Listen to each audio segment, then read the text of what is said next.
Assalomu alaykum azizlarim. Bugungi taom tovuq go'shtidan pirog. Ishimni bismillohdan boshladim.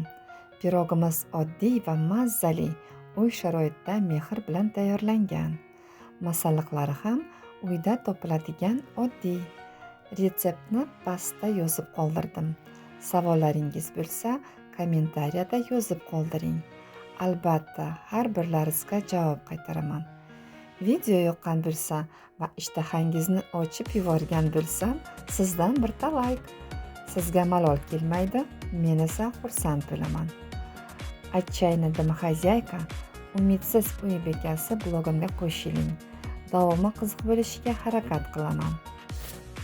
Menga juda qiziq.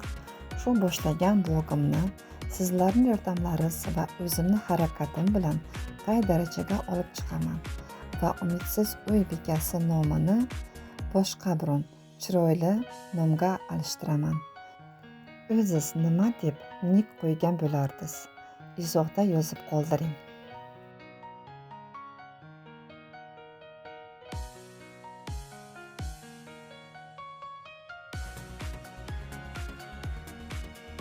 Endi bu pirogimizni qizib turgan duxovkaga 200 daraja issiqlikda 40-50 minutga qo'yamiz.